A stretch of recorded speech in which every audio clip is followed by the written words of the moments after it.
Hello. So I'm going to teach long division in this, not long multiplication. Used to saying long division. Long multiplication in this video. So first going to start with properties about addition.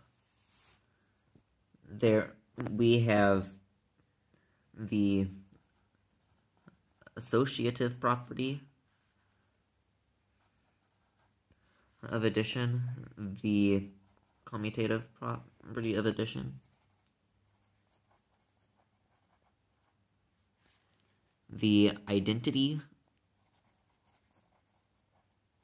property of addition, and the distributive property of addition.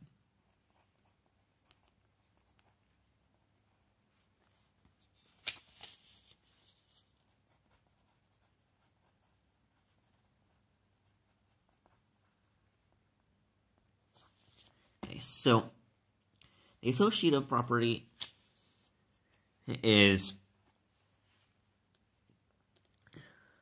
let's say we have a quantity A, and then another quantity B.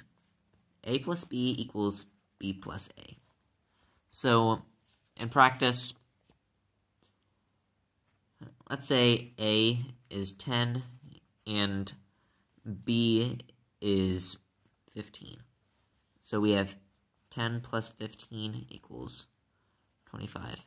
And 15 plus 10 also equals 25. Commutative property. Say we have three quantities, A, B, and C. No matter how this parentheses happens, will always be the same.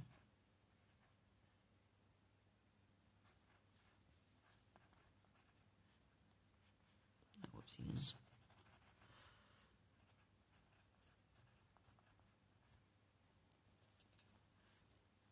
So let's say A equals 5, B equals 10, and C equals 15.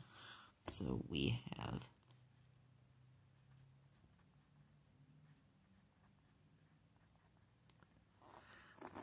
that, then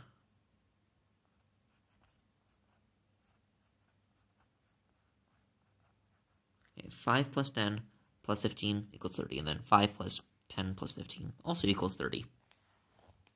And the identity property, this one's pretty easy. A equals A plus 0. So, say A equals 10. 10 plus 0 equals 10. And the distributive property, this is where things get interesting, because it's a property of addition, but involves multiplication. So let's say we have three quantities.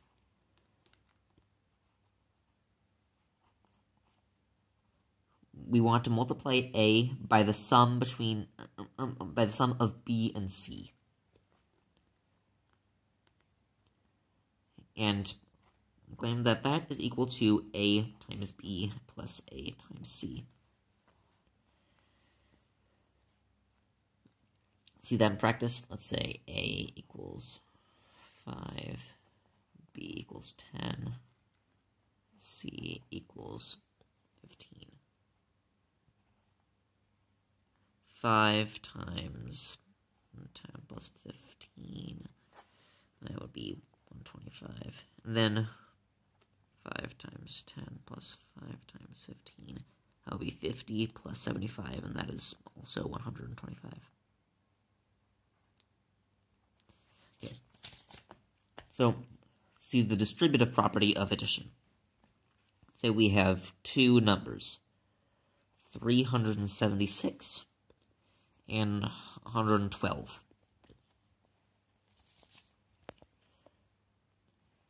We can split up 112 into a number A plus a number B plus a number C. We get A is 100, B equals 10, C equals 2.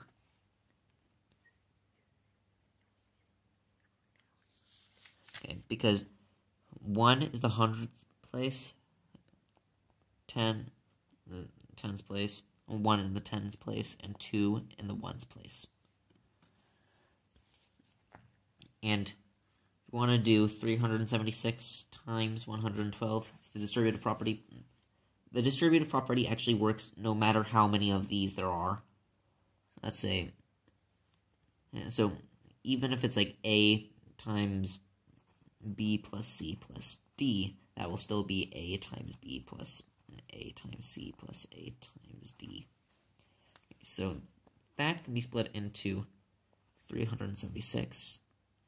Oopsies. 376 times 100 plus 10 plus 2.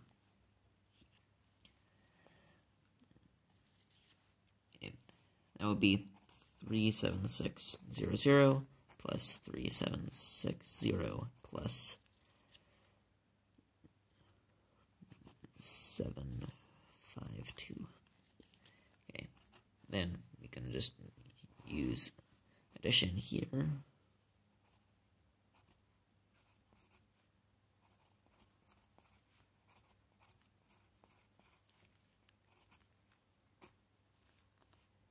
The 1. Let's carry the 2, sorry.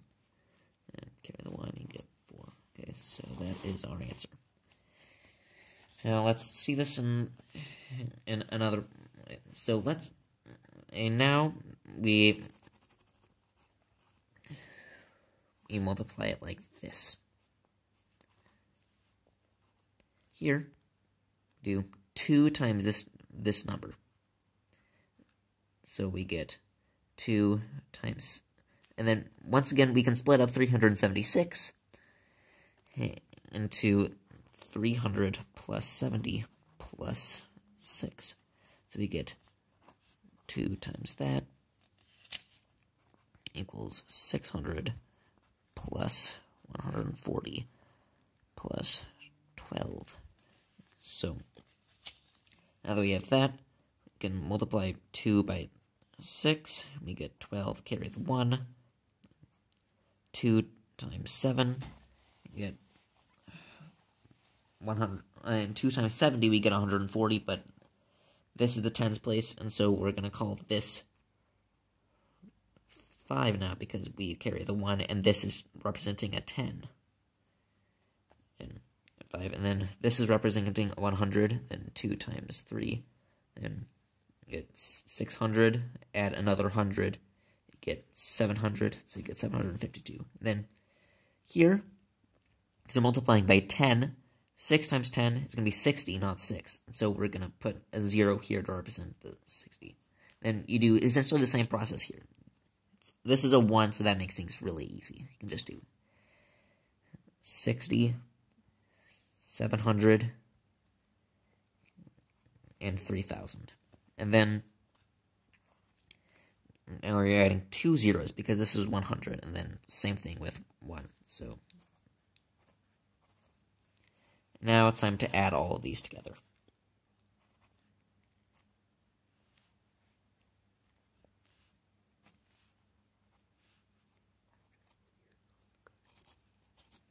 Now, one final example.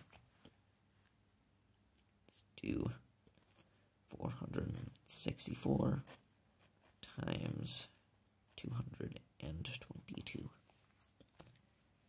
So that would be